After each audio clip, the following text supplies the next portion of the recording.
ನಮಸ್ಕಾರ ಸ್ನೇಹಿತರೆ. ಒಂದು ದೊಡ್ಡ ಸರ್ಕಾರಿ ಬ್ಯಾಂಕ್ಗೆ ಇಬ್ಬರು ಮಹಿಳೆಯರು ಹೋಗ್ತಾರೆ. ಇವರ ವೇಷಭೂಷಣ ತುಂಬಾನೇ ಸಾಧಾರಣವಾಗಿತ್ತು. ಹೀಗಾಗಿ ಬ್ಯಾಂಕ್ನಲ್ಲಿದ್ದ ಗ್ರಾಹಕರು ಮತ್ತು ಸಿಬ್ಬಂದಿಗಳು ಇವರು ಹಳ್ಳಿಯವರು, ಬಡವರು ಅಂತ ಅಂದುಕೊಳ್ತಾರೆ. ಯಾರು ಕೂಡ ಇವರು ಅದೇ ಜಿಲ್ಲೆಯ ಜಿಲ್ಲಾಧಿಕಾರಿ ಡಿ.ಸಿ. ಮೇಡಂ ನೀತು ವರ್ಮಾ ಅಂತ ಕಂಡುಹಿಡಿಯಲು ಸಾಧ್ಯನೇ ಇರಲಿಲ್ಲ. ಬ್ಯಾಂಕ್ ಒಳಗೆ ಬಂದ ನಂತರ ನಿಧಾನವಾಗಿ ತಾಯಿ ಮತ್ತು ಮಗಳು ಕೌಂಟರ್ ಬಳಿ ಹೋಗ್ತಾರೆ. ಅಲ್ಲಿ ಒಬ್ಬಳು ಬ್ಯಾಂಕ್ ಉದ್ಯೋಗಿ ಕಾವ್ಯ ಕುಳಿತುಕೊಂಡಿದ್ದಳು. ನೀತು ತುಂಬ ವಿನಮ್ರತೆಯಿಂದ, ಮೇಡಮ್, ಸ್ವಲ್ಪ ನಮ್ಮ ಅಕೌಂಟ್ ಚೆಕ್ ಮಾಡಿ. ಕಳೆದ ತಿಂಗಳ ಪೆನ್ಷನ್ ಹಣ ಬಂದಿಲ್ಲ. ತಾಯಿಗೆ ಔಷಧಿ ತಗೋಬೇಕು, ಬೇರೆ ಖರ್ಚು ಕೂಡ ಇದೆ ಅಂತ ನೀತು ಮೇಡಮ್ ಹೇಳ್ತಾರೆ. ಕಾವ್ಯ ಒಂದು ಬಾರಿ ಇಬ್ಬರನ್ನ ಮೇಲಿಂದ ಕೆಳಗೆ ನೋಡ್ತಾಳೆ. ಹಳೆಯ ಸಾಧಾರಣ ನಾರ್ಮಲ್ ಸೀರೆ ಉಟ್ಟುಕೊಂಡಿದ್ದ ಮಹಿಳೆ ತನ್ನ ತಾಯಿ ಜೊತೆ ಬಂದಿದ್ದಳು. ನೀತು ಆಫೀಸರ್ ಥರ ಕಾಣಿಸ್ತಾ ಇರಲಿಲ್ಲ. ಕಾವ್ಯ ವ್ಯಂಗ್ಯವಾಗಿ, ಅಮ್ಮ, ನೀವು ಯಾವುದೋ ತಪ್ಪಾದ ಬ್ಯಾಂಕಿಗೆ ಬಂದಿದ್ದೀರಾ ಅನಿಸುತ್ತೆ. ನಮ್ಮ ಬ್ಯಾಂಕ್ ಹೈ ಪ್ರೊಫೈಲ್ ಶ್ರೀಮಂತರ ಜೊತೆ ಮಾತ್ರ ವ್ಯವಹಾರ ಮಾಡುತ್ತೆ ಅಂತ ಹೇಳ್ತಾಳೆ. ಫ್ರೆಂಡ್ಸ್, ಮುಂದೆ ಈ ಸ್ಟೋರಿ ಏನಾಗುತ್ತೆ ಅಂತ ನೋಡೋಕ್ಕೂ ಮುಂಚೆ ಕರ್ನಾಟಕದಲ್ಲಿರುವ ಪ್ರತಿಯೊಂದು ಬ್ಯಾಂಕ್ಗಳಲ್ಲೂ ಕನ್ನಡ ಮಾತನಾಡಲು ಬರುವಂತಹ ಸಿಬ್ಬಂದಿಗಳನ್ನು ಮಾತ್ರ ನೇಮಕ ಮಾಡ್ಕೋಬೇಕು ಅನ್ನೋದು ನಿಮ್ಮ ಅಭಿಪ್ರಾಯ ಆಗಿದ್ರೆ ಈಗಲೇ ವಿಡಿಯೋಗೊಂದು ಲೈಕ್ ಕೊಡಿ ಮತ್ತು ಕಮೆಂಟ್ ಬಾಕ್ಸ್ನಲ್ಲಿ ಎಲ್ಲ ಕನ್ನಡಿಗರು ದಯಮಾಡಿ ಜೈ ಕನ್ನಡ ಅಂತ ತಪ್ಪದೆ ಕಮೆಂಟ್ ಮಾಡಿ. ಕಾವ್ಯಳ ಮಾತು ಕೇಳಿ ಡಿ.ಸಿ. ಮೇಡಂ ನೀತು ಒಂದು ಬಾರಿ ಚೆಕ್ ಮಾಡಿ ನೋಡಿ ಮೇಡಮ್, ಬಂದಿಲ್ಲ ಅಂದರೆ ನಾವು ಇಲ್ಲಿಂದ ಸೈಲೆಂಟಾಗಿ ಹೋಗ್ತೀವಿ ಅಂತ ಹೇಳ್ತಾರೆ. ಆಮೇಲೆ ಬ್ಯಾಂಕ್ ಸಿಬ್ಬಂದಿ ಕಾವ್ಯ ಅನುಮಾನದಿಂದ ಅವರ ಬಳಿ ಪಾಸ್ಬುಕ್ ಇಸ್ಕೊಂಡು, ಸ್ವಲ್ಪ ಸಮಯ ಆಗುತ್ತೆ, ಹೋಗಿ ಅಲ್ಲಿ ಚೇರ್ ಮೇಲೆ ಕೂತ್ಕೊಳ್ಳಿ ಅಂತ ಗಡುಸಾಗಿ ಕಾವ್ಯ ಹೇಳ್ತಾಳೆ. ಆದರೆ ನೀತು ಮೇಡಂ ಅಲ್ಲೇ ನಿಂತುಕೊಳ್ತಾರೆ. ಮೇಡಮ್, ನೀವು ಕೆಲಸದಲ್ಲಿ ಬ್ಯುಸಿಯಾಗಿದ್ದರೆ ಮ್ಯಾನೇಜರ್ನ ಭೇಟಿ ಮಾಡಿಸಿ, ಅವರ ಹತ್ರನೇ ಮಾತಾಡ್ತೀನಿ, ಏನೋ ಮುಖ್ಯವಾದ ಒಂದು ವಿಷಯ ಮಾತಾಡಬೇಕು ಅಂತ ನೀತು ಮೇಡಂ ಹೇಳ್ತಾರೆ. ಕಾವ್ಯ ಕೋಪದಿಂದಲೇ ಫೋನ್ ಎತ್ಕೊಂಡು ಮ್ಯಾನೇಜರ್ಗೆ ಕಾಲ್ ಮಾಡ್ತಾಳೆ. ಮ್ಯಾನೇಜರ್ ಫೋನ್ ರಿಸೀವ್ ಮಾಡ್ತಾರೆ. ಸರ್, ಒಬ್ಬಳು ಮಹಿಳೆ ಬಂದಿದ್ದಾಳೆ, ನಿಮ್ಮನ್ನು ಭೇಟಿ ಮಾಡಬೇಕು ಅಂತ ಹೇಳ್ತಾ ಇದ್ದಾಳೆ, ಒಳಗಡೆ ಕಳಿಸಲ ಬೇಡವಾ ಅಂತ ಕಾವ್ಯ ಮ್ಯಾನೇಜರ್ನ ಕೇಳ್ತಾಳೆ. ಮ್ಯಾನೇಜರ್ ಕಿಟಕಿಯಿಂದನೇ ಬಗ್ಗಿ ನೋಡ್ತಾರೆ. ಸೀದಾ ಸಾದ ಮಹಿಳೆಯರು, ತಾಯಿ ಮಗಳು ನಿಂತಿರ್ತಾರೆ. ಆಫೀಸರ್ ಥರ ಡಿ.ಸಿ. ಮೇಡಂ ಕಾಣಿಸ್ತಾನೆ ಇರಲಿಲ್ಲ. ನನ್ನ ಬಳಿ ಅನಾವಶ್ಯಕ ಜನಗಳಿಗೆ ಸಮಯ ಇಲ್ಲ, ಟೈಮ್ ಇಲ್ಲ, ಕೂರಿಸು, ಅಲ್ಲೇ ಕಾಯುವಂತೆ ಹೇಳು ಅಂತ ಮ್ಯಾನೇಜರ್ ಕಾವ್ಯಗೆ ಹೇಳ್ತಾರೆ. ಆಯಿತು ಸರ್ ಅಂತ ಹೇಳಿ ಕಾವ್ಯ ಮ್ಯಾನೇಜರ್ ಹೇಳಿದಂತೆ, ಅಮ್ಮ, ಅಲ್ಲಿ ನೀವು ಹೋಗಿ ವೇಟಿಂಗ್ ರೂಮ್ನಲ್ಲಿ ಕೂತ್ಕೊಳ್ಳಿ, ಮ್ಯಾನೇಜರ್ ಫ್ರೀ ಆದಮೇಲೆ ಬರ್ತಾರೆ ಅಂತ ಕಾವ್ಯ ಹೇಳ್ತಾಳೆ. ಜಿಲ್ಲಾಧಿಕಾರಿ ನೀತು ತನ್ನ ತಾಯಿಯ ಕೈ ಹಿಡ್ಕೊಂಡು ವೇಟಿಂಗ್ ಏರಿಯಾಗೆ ಹೋಗಿ ಇಬ್ಬರು ಕೂತುಕೊಳ್ತಾರೆ. ತಾಯಿಗೆ ಕುಡಿಯಲು ನೀರು ಕೊಟ್ಟು ನೀತು ಮೇಡಂ ಶಾಂತಿಯಾಗಿ ಕೂತುಕೊಳ್ತಾರೆ. ಇಡೀ ಬ್ಯಾಂಕ್ ಈಗಲೂ ಇವರಿಬ್ಬರನ್ನೇ ನೋಡ್ತಾ ಇತ್ತು. ಆ ಬ್ಯಾಂಕ್ಗೆ ಜನಗಳು ಜಗಮಗ ಹೊಳೆಯುವ ಬ್ರ್ಯಾಂಡೆಡ್ ಬಟ್ಟೆಗಳು, ಬ್ರ್ಯಾಂಡೆಡ್ ಚಪ್ಪಲಿಗಳನ್ನು ಹಾಕ್ಕೊಂಡು ಬರ್ತಾ ಇದ್ದರು. ಅಂಥ ಜಾಗಕ್ಕೆ ಈಗ ಡಿ.ಸಿ. ಮೇಡಂ ಸಾಧಾರಣ ಸೀರೆ ಉಟ್ಕೊಂಡು ಕೇವಲ ತನ್ನ ತಾಯಿಗೋಸ್ಕರ ಬಂದಿದ್ರು. ದೊಡ್ಡ ದೊಡ್ಡ ಅಧಿಕಾರಿಗಳು, ಬಿಲ್ಡರ್ಗಳು, ಫಿಲಂ ಆ್ಯಕ್ಟರ್ಸ್, ಬಿಸಿನೆಸ್ ಮ್ಯಾನ್, ಈ ರೀತಿಯ ಶ್ರೀಮಂತರ ಅಕೌಂಟ್ಗಳು ಅದೇ ಬ್ಯಾಂಕ್ನಲ್ಲಿ ಇತ್ತು. ಇಂಥ ಸ್ಥಳದಲ್ಲಿ ಒಬ್ಬಳು ಸೀದಾ ಸಾದ ಮಹಿಳೆ ತನ್ನ ತಾಯಿಯ ಕೈ ಹಿಡ್ಕೊಂಡು ಕೂತಿದ್ದಳು. ಅಲ್ಲಿದ್ದ ಬೇರೆಯವರಿಗೆ ಈ ದೃಶ್ಯ ಅಸಹಜ ದೃಶ್ಯವಾಗಿ ಕಾಣಿಸ್ತಾ ಇತ್ತು. ಜಿಲ್ಲಾಧಿಕಾರಿ ನೀತು ವರ್ಮಾ ಮತ್ತು ಇವರ ತಾಯಿನ ಇವರಿಬ್ಬರು ಬೇರೆ ಒಂದು ಗ್ರಹದಿಂದ ಬಂದಿರುವ ರೀತಿ ಅಲ್ಲಿದ್ದವರೆಲ್ಲ ನೋಡ್ತಾ ಇದ್ದರು. ಗುಸುಗುಸು ಮಾತುಗಳು ಕೇಳಿಸ್ತಾ ಇತ್ತು. ಇವರಿಬ್ಬರು ಯಾವ ಹಳ್ಳಿಯಿಂದ ಬಂದಿರಬಹುದು, ಪೆನ್ಷನ್ಗೋಸ್ಕರ ಬಂದಿದ್ದಾರೆ ಅನಿಸುತ್ತೆ, ಈ ಬ್ಯಾಂಕ್ನಲ್ಲಿ ಇವರ ಅಕೌಂಟ್ ಇರಲು ಸಾಧ್ಯನೇ ಇಲ್ಲ ಎಂದು ಜನಗಳು ಬಾಯಿಗೆ ಬಂದಂತೆ ಮಾತಾಡ್ತಾ ಇದ್ರು. ನೀತು ಮೇಡಂ ಎಲ್ಲರ ಮಾತುಗಳನ್ನು ಕೇಳಿಸಿಕೊಳ್ತಾ ಇದ್ದರು. ತಾಯಿ ಮುಖದಲ್ಲಿ ಸ್ವಲ್ಪ ಆತಂಕ ಮತ್ತು ಬೇಸರ ಇತ್ತು. ಆದರೆ ನೀತು ಮೇಡಂ ಶಾಂತಿ ಸಂಯಮದಿಂದ ಕೂತಿದ್ರು. ಈ ಕೆಲಸಕ್ಕೆ ಬಾರದ ಮಾತುಗಳಿಗೆ ಉತ್ತರ ಕೊಡದೆ ಇರೋದೇ ಒಳ್ಳೆಯದು ಅಂತ ನೀತು ಮೇಡಂ ಅಂದುಕೊಳ್ತಾರೆ. ಆಗಲೇ ಆ ಬ್ಯಾಂಕಿನ ಮತ್ತೊಬ್ಬ ಉದ್ಯೋಗಿ ರಾಕೇಶ್ ಬ್ಯಾಂಕ್ ಒಳಗೆ ಬರ್ತಾನೆ. ರಾಕೇಶ್ನ ಪೋಸ್ಟ್ ಚಿಕ್ಕದು, ಆದರೆ ರಾಕೇಶ್ ಮಾನವೀಯತೆಯಲ್ಲಿ ದೊಡ್ಡವನಾಗಿದ್ದ. ತುಂಬಾ ಮಾನವೀಯತೆ ಇರುವಂತಹ ಒಳ್ಳೆಯ ಮನುಷ್ಯನಾಗಿದ್ದ. ಬ್ಯಾಂಕ್ ಒಳಗೆ ಬರ್ತಿದ್ದ ಹಾಗೆ ರಾಕೇಶ್ ನೀತು ಮತ್ತು ಅವರ ತಾಯಿನ ನೋಡ್ತಾನೆ. ಇವರಿಬ್ಬರ ಬಗ್ಗೆ ಅಲ್ಲಿದ್ದ ಗ್ರಾಹಕರು ವ್ಯಂಗ್ಯವಾಗಿ ಮಾತಾಡ್ತಾ ಇರೋದನ್ನು ಕೂಡ ರಾಕೇಶ್ ಗಮನಿಸುತ್ತಾನೆ. ಇವರನ್ನ ಕೆಲಸಕ್ಕೆ ಬಾರದವರು, ಟೈಮ್ ಪಾಸ್ ಗಿರಾಕಿಗಳು ಅಂತಿದ್ರು ಕೆಲವರು. ಇವರಿಗೆ ಇಲ್ಲಿ ಅಕೌಂಟ್ ಇಲ್ಲ, ಆದರೂ ಇಲ್ಲಿ ಏನು ಮಾಡ್ತಾ ಇದ್ದಾರೆ ಎಂದು ಕೆಲವರು ಹೇಳ್ತಿದ್ರು. ರಾಕೇಶ್ಗೆ ಜನಗಳ ಮಾತುಗಳನ್ನು ಕೇಳಿ ತುಂಬ ಬೇಜಾರಾಗುತ್ತೆ. ರಾಕೇಶ್ ವೇಟಿಂಗ್ ರೂಮ್ಗೆ ಹೋಗಿ ನೀತು ವರ್ಮಾ ಮುಂದೆ ನಿಂತುಕೊಂಡು ಕೈ ಮುಗಿಯುತ್ತಾ, ಮೇಡಮ್ ನಿಮಗೆ ಏನಾದರೂ ಸಹಾಯ ಬೇಕಾ, ಏನಾದರೂ ಸಮಸ್ಯೆ ಇದೆಯಾ ಹೇಳಿ, ಜನ ಏನೇನೋ ಮಾತಾಡ್ತಾರೆ, ತಲೆ ಕೆಡಿಸ್ಕೋಬೇಡಿ ಅಂತ ರಾಕೇಶ್ ನೀತು ಮೇಡಮ್ಗೆ ಹೇಳ್ತಾನೆ.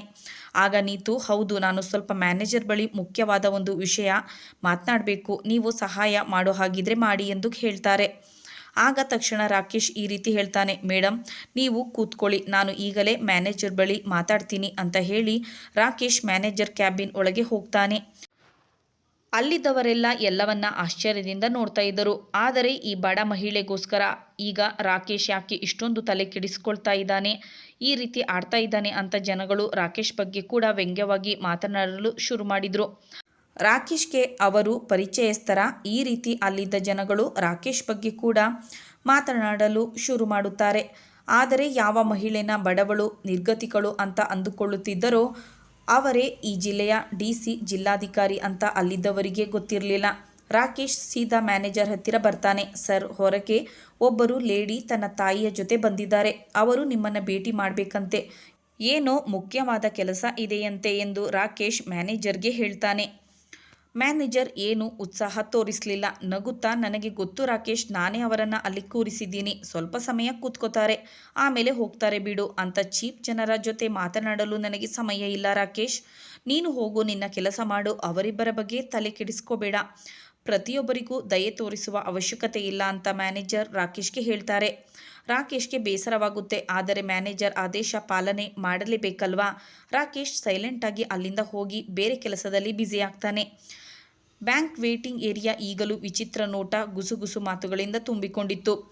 ಇಷ್ಟೊತ್ತಿನ ತನಕ ಶಾಂತಿಯಾಗಿ ಕೂತಿದ್ದ ನೀತು ವರ್ಮಾ ಈಗ ತಾಯಿನ ನೋಡ್ತಾ, ಅಮ್ಮ ಇವರು ನಮ್ಮನ್ನ ಕರೆಯಲ್ಲ, ನಮ್ಮ ಬಗ್ಗೆ ತಲೆ ಕೆಡಿಸಿಕೊಳ್ಳೋದಿಲ್ಲ ಅನ್ಸುತ್ತೆ, ನಡೀರಿ, ಈಗ ನಾನೇ ಅವರ ಬಳಿ ನನ್ನ ಸ್ಟೈಲ್ನಲ್ಲಿ ಮಾತಾಡ್ತೀನಿ ಅಂತ ಹೇಳಿ ನೀತು ವರ್ಮಾ ಮೇಲೆ ಎದ್ದು ತಮ್ಮ ಸೀರೆ ಸೆರಗನ್ನ ಸರಿ ಮಾಡಿಕೊಂಡು ಸೀದಾ ಮ್ಯಾನೇಜರ್ ಕ್ಯಾಬಿನ್ ಕಡೆಗೆ ಹೋಗ್ತಾರೆ. ಮ್ಯಾನೇಜರ್ ಈಗಲೂ ಕಿಟಕಿಯಿಂದ ಇವರನ್ನೇ ನೋಡ್ತಾ ಇದ್ದ. ಲೇಡಿ ತನ್ನ ಬಳಿನೇ ಬರ್ತಾ ಇದ್ದಾಳೆ ಅಂತ ಮ್ಯಾನೇಜರ್ಗೆ ಗೊತ್ತಾಯಿತು. ಗಾಬರಿಯಾಗಿ ಮ್ಯಾನೇಜರ್ ಕ್ಯಾಬಿನ್ನಿಂದ ಆಚೆ ಬರ್ತಾನೆ. ನೀತುನ ತಡೆದು, ಎಸ್ ಹೇಳಿ, ಏನಾಗಬೇಕಿತ್ತು ಎಂದು ಮ್ಯಾನೇಜರ್ ಖಾರವಾಗಿ ಕೇಳ್ತಾನೆ. ನೀತು ತನ್ನ ಕೈನಲ್ಲಿದ್ದ ಕವರ್ನ ಮುಂದೆ ಮಾಡ್ತಾಳೆ. ಇದರಲ್ಲಿ ನನ್ನ ತಾಯಿಯ ಬ್ಯಾಂಕ್ ಅಕೌಂಟ್ ಮಾಹಿತಿ ಇದೆ ಸರ್, ಕಳೆದ ಹಲವು ದಿನಗಳಿಂದ ಟ್ರಾನ್ಸಾಕ್ಷನ್ ನಡೀತಾ ಇಲ್ಲ, ಪೆನ್ಷನ್ ಬರ್ತಾ ಇಲ್ಲ, ಸ್ವಲ್ಪ ಚೆಕ್ ಮಾಡಿ ನೋಡಿ ಅಂತ ನೀತು ಮೇಡಮ್ ಮ್ಯಾನೇಜರ್ಗೆ ಹೇಳ್ತಾರೆ. ಮ್ಯಾನೇಜರ್ ಕವರ್ನ ಇಸ್ಕೋತಾರೆ. ಅದನ್ನು ನೋಡ್ದೇ, ನೋಡ್ರಿ, ಅಕೌಂಟ್ನಲ್ಲಿ ಹಣ ಇಲ್ದಿದ್ರೆ ವಹಿವಾಟು ನಡೆಯೋದಿಲ್ಲ, ನೀವು ಅಕೌಂಟ್ನಲ್ಲಿ ದುಡ್ಡಿಟ್ಟಿಲ್ಲ ಅನಿಸುತ್ತೆ, ಅದೇ ಕಾರಣದಿಂದ ಅಕೌಂಟ್ ಬ್ಲಾಕ್ ಆಗಿರುತ್ತೆ. ನೀತು ಮೇಡಮ್ ವಿನಮ್ರತೆಯಿಂದ, ಒಂದು ಬಾರಿ ಚೆಕ್ ಮಾಡಿ ನೋಡಿ ಸರ್, ಆಮೇಲೆ ಹೇಳಿ, ನೋಡದೇನೆ ಹೇಳಲು ಹೇಗೆ ಸಾಧ್ಯ. ಮ್ಯಾನೇಜರ್ ಜೋರಾಗಿ ನಗ್ತಾನೆ. ಅರೆ ಮೇಡಮ್, ನನಗೆ ಅಷ್ಟು ಅನುಭವ ಇದೆ, ಮುಖ ನೋಡಿನೇ ನನಗೆ ಎಲ್ಲ ಅರ್ಥ ಆಗುತ್ತೆ, ಯಾರ ಹತ್ತಿರ ದುಡ್ಡು ಇರುತ್ತೆ, ಯಾರ ಹತ್ತಿರ ದುಡ್ಡು ಇರಲ್ಲ ಅಂತ. ನಿಮ್ಮಂಥವರು ಪ್ರತಿದಿನ ಬ್ಯಾಂಕಿಗೆ ನೂರಾರು ಜನ ಬರ್ತಾರೆ, ನಿಮ್ಮ ಅಕೌಂಟಲ್ಲಿ ದುಡ್ಡು ಇದೆ ಅಂತ ನನಗೆ ಅನಿಸ್ತಾ ಇಲ್ಲ ಎಂದು ಮ್ಯಾನೇಜರ್ ಹೇಳ್ತಾರೆ. ನೀತು ಮೇಡಮ್ನ ದುರ್ಗುಟ್ಟಿಕೊಂಡು ನೋಡ್ತಾ, ಸರಿ ಸರಿ, ಇಲ್ಲಿ ಜಾಸ್ತಿ ಗಲಾಟೆ ಮಾಡಬೇಡಿ, ಎಲ್ಲರೂ ನಿಮ್ಮಿಬ್ಬರನ್ನೇ ನೋಡ್ತಾ ಇದ್ದಾರೆ, ಬ್ಯಾಂಕ್ ವಾತಾವರಣ ಹಾಳಾಗ್ತಾ ಇದೆ, ಬದಲಾಗ್ತಾ ಇದೆ, ನೀವು ಈಗಲೇ ಬ್ಯಾಂಕಿಂದ ಆಚೆ ಹೋದರೆ ಸರಿ ಎಂದು ಮ್ಯಾನೇಜರ್ ಆವಾಜ್ ಹಾಕ್ತಾನೆ. ನೀತು ಮೇಡಮ್ ಈಗಲೂ ಶಾಂತಿಯಾಗಿದ್ದರು. ಆದರೆ ಈಗ ಸ್ವಲ್ಪ ನೀತು ಮೇಡಮ್ರ ತಾಳ್ಮೆಯ ಕಟ್ಟೆ ಒಡೆದಿತ್ತು. ಆ ಕವರ್ನ ಮ್ಯಾನೇಜರ್ ಟೇಬಲ್ ಮೇಲೆ ಇಡ್ತಾರೆ. ಮಾತು ಈಗಲೂ ಶಾಂತವಾಗಿತ್ತು, ಆದರೆ ಮಾತಿನಲ್ಲಿ ಗತ್ತು ಇತ್ತು. ಸರಿ ಸರ್, ನಾವು ಈಗ ಹೋಗ್ತೀವಿ, ಆದರೆ ಒಂದು ವಿನಂತಿ ಮಾಡ್ತೀನಿ, ಈ ಕವರ್ನಲ್ಲಿ ಇರುವ ಮಾಹಿತಿನ ಒಂದು ಬಾರಿ ಓದಿದರೆ ನಿಮಗೆ ಒಳ್ಳೆಯದು ಅಂತ ಹೇಳಿ ನೀತು ವರ್ಮಾ ತನ್ನ ತಾಯಿಯ ಕೈ ಹಿಡಿದುಕೊಂಡು ಬ್ಯಾಂಕಿಂದ ಆಚೆ ಹೋಗ್ತಾ ಇರ್ತಾರೆ. ಬ್ಯಾಂಕ್ ಬಾಗಿಲ ಬಳಿ ಬಂದಾಗ ಒಂದು ಬಾರಿ ಹಿಂದೆ ತಿರುಗಿ ನೋಡಿ, ನೀವು ಮಾಡಿದ ತಪ್ಪಿಗೆ ತಕ್ಕ ಶಿಕ್ಷೆ ಅನುಭವಿಸಲೇಬೇಕು, ಸಮಯ ಬಂದಾಗ ನಿಮಗೆ ಎಲ್ಲ ಅರ್ಥ ಆಗುತ್ತೆ ಎಂದು DC ಮೇಡಮ್ ನೀತು ವರ್ಮಾ ಮ್ಯಾನೇಜರ್ಗೆ ಹೇಳ್ತಾರೆ. ಇಡೀ ಬ್ಯಾಂಕ್ ಕೆಲ ಸಮಯ ಸ್ಟನ್ ಆಗುತ್ತೆ. ನೀತು ಮತ್ತು ಅವರ ತಾಯಿ ಆಚೆ ಹೋಗ್ತಾರೆ. ಏನು ಕೋಪ ತೋರಿಸಲಿಲ್ಲ, ಏನು ಗಲಾಟೆ ಮಾಡಲಿಲ್ಲ, ತಾಳ್ಮೆ ಮತ್ತು ಸಂಯಮವಾಗಿದ್ದರು. ಮ್ಯಾನೇಜರ್ ನೀತು ಹೇಳಿದ್ದು ಕೇಳಿ ಸ್ವಲ್ಪ ಸಮಯ ಗಾಬರಿ ಆಗ್ತಾನೆ, ಯೋಚನೆ ಮಾಡ್ತಾನೆ. ಆಮೇಲೆ, ಅಯ್ಯೋ ಬಿಡು, ಬಡವರು ನನಗೆ ಏನು ಮಾಡೋಕ್ಕೆ ಸಾಧ್ಯ ಅಂತ ಮ್ಯಾನೇಜರ್ ವಾಪಸ್ ತಮ್ಮ ಕೆಲಸದಲ್ಲಿ ಬ್ಯುಸಿ ಆಗ್ತಾರೆ. ಟೇಬಲ್ ಮೇಲೆ ನೀತು ಇಟ್ಟಿದ್ದ ಕವರ್ ಈಗಲೂ ಹಾಗೆ ಇತ್ತು. ರಾಕೇಶ್ ಇಲ್ಲಿ ನಡೀತಾ ಇರೋದು ಎಲ್ಲವನ್ನ ನೋಡ್ತಾ ಇದ್ದ. ಆಮೇಲೆ ಸೈಲೆಂಟಾಗಿ ಆ ಕವರ್ನ ತಗೋತಾನೆ. ರಾಕೇಶ್ಗೆ ಒಂಥರ ಆತಂಕ ಆಗ್ತಾ ಇತ್ತು. ರಾಕೇಶ್ ತನ್ನ ಸಿಸ್ಟಮ್ನಲ್ಲಿ ಲಾಗಿನ್ ಆಗ್ತಾನೆ. ಆ ಕವರ್ನಲ್ಲಿದ್ದ ಮಾಹಿತಿ ಆಧಾರದಲ್ಲಿ ಅವರ ಅಕೌಂಟ್ನ ಓಪನ್ ಮಾಡಿ ಚೆಕ್ ಮಾಡಿ ನೋಡ್ತಾನೆ. ರಾಕೇಶ್ ಹಳೆಯ ರೆಕಾರ್ಡ್ಗಳನ್ನು ಓಪನ್ ಮಾಡಿದಾಗ ರಾಕೇಶ್ಗೆ ಖುದ್ದು ಶಾಕಾಗಿ ಬಿಡ್ತಾನೆ. ಯಾವ ಮಹಿಳೆ ಕೆಲವೇ ನಿಮಿಷಗಳ ಹಿಂದೆ ಅವಮಾನ ಮಾಡಿಸಿಕೊಂಡು ಬ್ಯಾಂಕಿಂದ ಆಚೆ ಹೋಗಿದ್ದಳು, ಆ ಮಹಿಳೆನೇ ಈ ಬ್ಯಾಂಕ್ನ ಅತಿ ಹೆಚ್ಚು ಶೇರ್ ಹೋಲ್ಡರ್. ಅಷ್ಟೇ ಅಲ್ಲ, ಆ ಡೀಟೇಲ್ಸ್ ಸ್ಪಷ್ಟವಾಗಿ ಆ ಮಹಿಳೆನೇ ಒಂದು ರೀತಿಲಿ ಈ ಬ್ಯಾಂಕ್ನ ಓನರ್ ಅಂತ ಹೇಳ್ತಾ ಇತ್ತು. ಅವರ ಹೆಸರು ಬ್ಯಾಂಕ್ VIP ಗ್ರಾಹಕರ ಲಿಸ್ಟ್ನಲ್ಲಿ ದಾಖಲಾಗಿತ್ತು. ರಾಕೇಶ್ ಆ ಮಾಹಿತಿಯ ಒಂದು ಕಾಪಿ ತೆಗೆದುಕೊಂಡು ಸೀದಾ ಮ್ಯಾನೇಜರ್ ಕ್ಯಾಬಿನ್ ಬಳಿ ಹೋಗ್ತಾನೆ. ಮ್ಯಾನೇಜರ್ ತನ್ನ ಕ್ಯಾಬಿನ್ನಲ್ಲಿ ಒಬ್ಬ ಶ್ರೀಮಂತ ಗ್ರಾಹಕನ ಜೊತೆ ಮಾತಾಡ್ತಾ ಕುಳಿತಿದ್ದರು. ಮ್ಯಾನೇಜರ್ ಬ್ಯಾಂಕ್ ಸ್ಕೀಮ್ಗಳ ಬಗ್ಗೆ ಈ ಕಸ್ಟಮರ್ಗೆ ಮಾಹಿತಿ ಕೊಡ್ತಾ ಇದ್ದರು. ಆದರೆ ತನ್ನ ಪ್ರಪಂಚ ಈಗ ಸಂಪೂರ್ಣವಾಗಿ ಬದಲಾಗಿದೆ ಅಂತ ಮ್ಯಾನೇಜರ್ಗೆ ಗೊತ್ತಿರಲಿಲ್ಲ. ರಾಕೇಶ್ ಕೈನಲ್ಲಿ ರಿಪೋರ್ಟ್ ಇಟ್ಕೊಂಡು ಮ್ಯಾನೇಜರ್ ಕ್ಯಾಬಿನ್ ಒಳಗೆ ಬರ್ತಾನೆ. ಮ್ಯಾನೇಜರ್ ಸನ್ನೆ ಮಾಡುತ್ತಲೇ ಏನು ವಿಷಯ ರಾಕೇಶ್ ಅಂತ ಕೇಳ್ತಾರೆ. ರಾಕೇಶ್ ಸನ್ನೆ ಮಾಡುತ್ತಲೇ ಸರ್, ಇದು ಅದೇ ಮಹಿಳೆಯ ರಿಪೋರ್ಟ್. ನಿನ್ನೆ ಬಂದಿದ್ರಲ್ಲ ತಾಯಿ ಮತ್ತು ಮಗಳು, ಒಂದು ಬಾರಿ ನೋಡಿ ಸರ್, ಮುಖ್ಯವಾದ ಒಂದು ವಿಷಯ ಇದೆ ಅಂತ ರಾಕೇಶ್ ಹೇಳ್ತಾನೆ. ಮ್ಯಾನೇಜರ್ ಕೋಪದಿಂದ ರಾಕೇಶ್, ನನ್ನ ಬಳಿ ಹಾದಿ ಬೀದಿಲಿ ಓಡಾಡುವವರ ಬಗ್ಗೆ ಗಮನ ಕೊಡಲು ಸಮಯ ಇಲ್ಲ.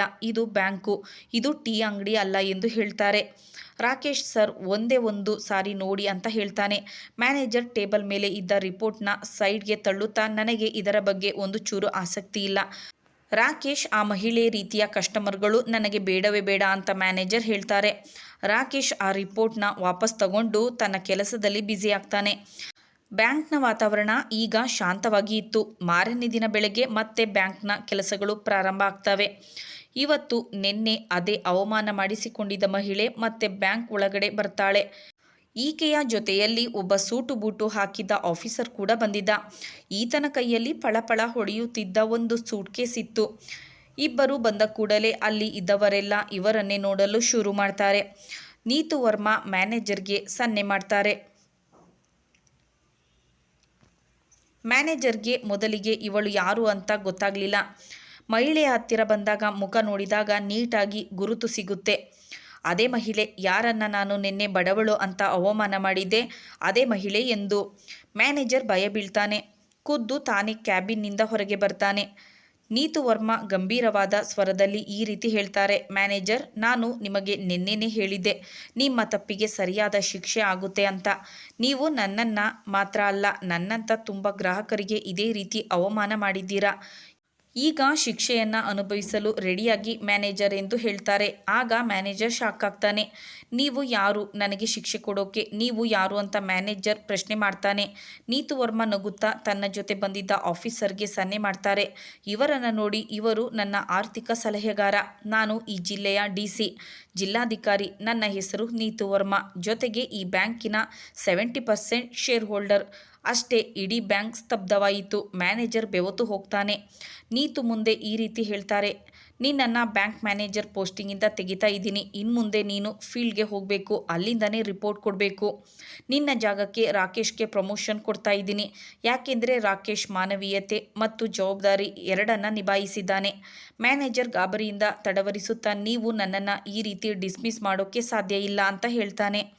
ನೀತು ವರ್ಮಾ ಮ್ಯಾನೇಜರ್ ಕಣ್ಣಲ್ಲಿ ಕಣ್ಣಿಟ್ಟು ನೋಡ್ತಾ, ನಾನು ನಿನ್ನನ್ನು ಡಿಪ್ರಮೋಟ್ ಅಷ್ಟೇ ಮಾಡಿದ್ದೀನಿ. ನಿನ್ನ ಕೆಲಸದಿಂದ ತೆಗೆಯಲು ಕೂಡ ನನಗೆ ಕಾನೂನಿನಲ್ಲಿ ಅಧಿಕಾರ ಇದೆ. ನಾನು ಮನಸ್ಸು ಮಾಡಿದರೆ ಈಗಲೇ ನಿನ್ನನ್ನು ಕೆಲಸದಿಂದ ಓಡಿಸ್ತೀನಿ, ಬೇರೆಯವರಿಗೆ ನಿನ್ನ ಕೆಲಸನ ಕೊಡ್ತೀನಿ ಅಂತ ನೀತು ವರ್ಮಾ ಹೇಳ್ತಾರೆ. ನೀತು ಮೇಡಮ್ ಮಾತು ಕೇಳಿ ಅಲ್ಲಿದ್ದ ಬ್ಯಾಂಕ್ ಸಿಬ್ಬಂದಿಗಳು, ನಿನ್ನೆನೂ ಬಂದು ಇವತ್ತು ಬಂದಿದ್ದ ಗ್ರಾಹಕರು ಎಲ್ಲರೂ ಬೆಚ್ಚಿ ಬೀಳ್ತಾರೆ. ಎಲ್ಲರೂ ಆಶ್ಚರ್ಯದಿಂದ ನಿಂತು ಮೇಡಮ್ನ ನೋಡ್ತಾರೆ. ಒಂದು ದಿನದ ಹಿಂದೆ ಇವಳು ಮಾಮೂಲಿ ಮಹಿಳೆ ಅಂದ್ಕೊಂಡು ಅವಮಾನ ಮಾಡಿದ್ರು. ಈಗ ಅದೇ ಮಹಿಳೆ ಎಲ್ಲರ ಎದುರು ಜಿಲ್ಲಾಧಿಕಾರಿ ಮತ್ತು ಅತಿ ಹೆಚ್ಚು ಈ ಬ್ಯಾಂಕ್ನ ಶೇರ್ ಹೋಲ್ಡರ್ ಆಗಿ ನಿಂತಿರ್ತಾಳೆ. ಮೇಡಮ್ ಜೊತೆ ಬಂದಿದ್ದ ಆಫೀಸರ್ ತನ್ನ ಸೂಟ್ಕೇಸ್ ಓಪನ್ ಮಾಡಿ ಅದರಿಂದ 2 ಲೆಟರ್ನ ಹೊರಗೆ ತೆಗಿತಾನೆ. ಮೊದಲನೆಯದು ರಾಕೇಶ್ನ ಪ್ರಮೋಷನ್ ಲೆಟರ್. ಇದರಲ್ಲಿ ಕ್ಲಿಯರ್ ಆಗಿ ರಾಕೇಶ್ ಈ ಬ್ಯಾಂಕಿನ ಹೊಸ ಮ್ಯಾನೇಜರ್ ಅಂತ ಬರೆಯಲಾಗಿತ್ತು. 2ನೇ ಲೆಟರ್ ಮ್ಯಾನೇಜರ್ಗೆ ಒಂದು ನೋಟಿಸ್. ನಿಮ್ಮನ್ನು ಬ್ಯಾಂಕ್ ಮ್ಯಾನೇಜರ್ ಪೋಸ್ಟ್ನಿಂದ ಇಳಿಸಲಾಗಿದೆ. ನೀವು ಇನ್ನು ಮುಂದೆ ಫೀಲ್ಡ್ ಡ್ಯೂಟಿ ಮಾಡಬೇಕು. ಇಲ್ಲಿ ತನಕ ದುರಹಂಕಾರದಿಂದ ಮಾತಾಡ್ತಾ ಇದ್ದ ಮ್ಯಾನೇಜರ್ ಈಗ ಬೆವತು ಹೋಗಿದ್ದ. ಮ್ಯಾನೇಜರ್ ತಡವರಿಸುತ್ತಾ, ಮೇಡಮ್ ಪ್ಲೀಸ್ ಮೇಡಮ್, ನನ್ನನ್ನು ಕ್ಷಮಿಸಿ ಮೇಡಮ್, ನಾನು ತುಂಬ ದೊಡ್ಡ ತಪ್ಪು ಮಾಡಿಬಿಟ್ಟೆ. ನಿನ್ನೆ ನಾನು ಮಾತನಾಡಿದ ಮಾತುಗಳು ತಪ್ಪು. ನೀತು ವರ್ಮಾ ಒಬ್ಬರು ಪ್ರಾಮಾಣಿಕ ಜಿಲ್ಲಾಧಿಕಾರಿ, ಯಾವಾಗಲೂ ನ್ಯಾಯದ ಪರಾನೇ ಇರುವಂತಹ ಮತ್ತು ಮಾತನಾಡುವಂತಹ ದಷ್ಟ ಅಧಿಕಾರಿ. ಕ್ಷಮೆ ಯಾವ ವಿಷಯಕ್ಕೆ ಕ್ಷಮೆ? ನೀವು ಕೇವಲ ನನಗೆ ಮಾತ್ರ ಅಲ್ಲ, ನೀನು ಪ್ರತಿಯೊಬ್ಬ ಕಷ್ಟಪಡುವ ನಮ್ಮ ದೇಶದ ಪ್ರಜೆಗೆ ಅವಮಾನ ಮಾಡಿದೀಯಾ. ನಿನ್ನಂಥ ಅಧಿಕಾರಿಗಳು ಜನಗಳ ಬಟ್ಟೆಗಳನ್ನು ನೋಡಿ ವ್ಯವಹಾರ ಮಾಡ್ತೀರಾ. ಬ್ಯಾಂಕ್ ಪಾಲಿಸಿಗಳು ನಿನಗೆ ಗೊತ್ತಿಲ್ವಾ? ಯಾವತ್ತಾದರೂ ಈ ಬ್ಯಾಂಕ್ನ ರೂಲ್ಸ್ ಆ್ಯಂಡ್ ರೆಗ್ಯುಲೇಷನ್ ಬುಕ್ನ ಓದಿದೀಯಾ? ಇದರಲ್ಲಿ ನೀಟಾಗಿ ಬರೆಯಲಾಗಿದೆ, ಬಡವನಾಗಲಿ ಶ್ರೀಮಂತನಾಗಲಿ ಪ್ರತಿಯೊಬ್ಬ ಗ್ರಾಹಕನನ್ನು ಸಮಾನವಾಗಿ ನೋಡಬೇಕು, ಎಲ್ಲರ ಜೊತೆ ಒಂದೇ ರೀತಿ ನಡ್ಕೋಬೇಕು. ಯಾರಾದರೂ ಸಿಬ್ಬಂದಿ ಈ ರೂಲ್ಸ್ಗಳನ್ನು ಬ್ರೇಕ್ ಮಾಡಿದರೆ ಅವರ ಮೇಲೆ ಕಠಿಣವಾದ ಕ್ರಮ ಆಗುತ್ತೆ. ನಾನು ಮನಸ್ಸು ಮಾಡಿದರೆ ನಿನ್ನನ್ನು ಕೂಡಲೇ ಸಸ್ಪೆಂಡ್ ಮಾಡಿ ಕೆಲಸದಿಂದ ತೆಗೆದುಹಾಕಬಹುದಿತ್ತು. ಆದರೆ ನಾನು ನಿನಗೆ ಒಂದು ಅವಕಾಶ ಕೊಡ್ತಾ ಇದ್ದೀನಿ, ನೀವು ಸುಧಾರಣೆ ಮಾಡಿಕೊಳ್ಳಿ. ಇಲ್ಲ ಅಂದರೆ ಮುಂದಿನ ಬಾರಿ ಇದೇ ರೀತಿ ಮಾಡಿದರೆ ನೀವು ಈ ಬ್ಯಾಂಕ್ನಲ್ಲಿ ಇಲ್ಲದಂತೆಯೇ ಮಾಡಿಬಿಡ್ತೀನಿ ಅಂತ ಮೇಡಮ್ ಹೇಳ್ತಾರೆ. ಆಮೇಲೆ ನೀತು ಮೇಡಮ್ ಕಾವ್ಯನ ಕರೀತಾರೆ. ಕಾವ್ಯ ಗಡಗಡ ನಡುಗುತ್ತಾ ಮೇಡಮ್ ಬಳಿ ಬಂದು, madam, I am sorry madam, ದಯಮಾಡಿ ನನ್ನನ್ನು ಕ್ಷಮಿಸಿ, ನಾನು ತುಂಬ ದೊಡ್ಡ ತಪ್ಪು ಮಾಡಿಬಿಟ್ಟೆ, ಇನ್ನು ಮುಂದೆ ಈ ರೀತಿ ಮಾಡಲ್ಲ ಅಂತ ಹೇಳ್ತಾಳೆ. ನೀತು ಮೇಡಮ್ ಬಟ್ಟೆಗಳನ್ನು ನೋಡಿ ಅವರನ್ನು ಕೀಳಾಗಿ ನೋಡಬೇಡ, ಇವತ್ತು ನಿನಗೆ ಸಿಕ್ಕಿರುವ ಪಾಠನ ಜೀವನವಿಡೀ ನೆನಪು ಇಟ್ಟುಕೋ ಎಂದು ಮೇಡಮ್ ಹೇಳ್ತಾರೆ. ಎಲ್ಲ ಸಿಬ್ಬಂದಿಗಳಿಗೂ ರಾಕೇಶ್ನಿಂದ ಎಲ್ಲರೂ ಒಂದು ವಿಷಯ ಕಲಿತುಕೊಳ್ಳಿ, ಒಬ್ಬ ಕಡಿಮೆ ಪೋಸ್ಟಿಂಗ್ನಲ್ಲಿ ಇರುವಂತಹ ವ್ಯಕ್ತಿ ಕೂಡ ಯಾವ ರೀತಿ ಪ್ರಾಮಾಣಿಕತೆಯಿಂದ ಮಾನವೀಯತೆಯಿಂದ ಕೆಲಸ ಮಾಡಬಹುದು ಅಂತ. ಅಧಿಕಾರ ಪೋಸ್ಟಿಂಗ್ದಲ್ಲ, ಗುಣ ಯೋಚನೆಯಿಂದ ಒಬ್ಬ ಮನುಷ್ಯ ದೊಡ್ಡ ಮನುಷ್ಯ ಬೇಕಾದರೂ ಆಗ್ತಾನೆ. ಇಷ್ಟು ಹೇಳಿ ಜಿಲ್ಲಾಧಿಕಾರಿ ನೀತು ವರ್ಮಾ ತನ್ನ ಸಲಹೆಗಾರನ ಜೊತೆ ಬ್ಯಾಂಕಿಂದ ಹೊರಟು ಹೋಗ್ತಾರೆ. ಕೆಲ ಸಮಯದವರೆಗೆ ಮೌನದ ವಾತಾವರಣ ಇತ್ತು. ಆಮೇಲೆ ಬ್ಯಾಂಕ್ ಸಿಬ್ಬಂದಿಗಳೆಲ್ಲರ ಯೋಚನಾ ರೀತಿ ಬದಲಾಯಿತು. ಆ ದಿನದ ನಂತರ ಬ್ಯಾಂಕ್ ವಾತಾವರಣ ಸಂಪೂರ್ಣವಾಗಿ ಬದಲಾಯಿತು. ಪ್ರತಿಯೊಬ್ಬ ಗ್ರಾಹಕನಿಗೂ ಮರ್ಯಾದೆ ಗೌರವ ಸಿಗೋಕೆ ಶುರುವಾಯಿತು. ಮುಂದಿನ ಬಾರಿ ಯಾರೋ ಒಬ್ಬರು ಗಣ್ಯ ವ್ಯಕ್ತಿ ಸಾಮಾನ್ಯರಂತೆ ಮಾರುವೇಷ ಹಾಕ್ಕೊಂಡು ಬರಬಹುದು.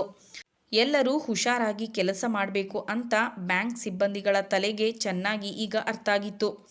ಸ್ನೇಹಿತರೆ, ಈ ಕತೆ ನಿಮಗೆ ಇಷ್ಟ ಆಗಿದರೆ ಕತೆಗೊಂದು ಲೈಕ್ ಕೊಡಿ ಹಾಗೂ ಚಾನಲನ್ನು ಸಬ್ಸ್ಕ್ರೈಬ್ ಮಾಡಿಕೊಳ್ಳಿ. ಕತೆಯನ್ನು ಕೇಳಿದ ತಮಗೆಲ್ಲರಿಗೂ ಧನ್ಯವಾದಗಳು.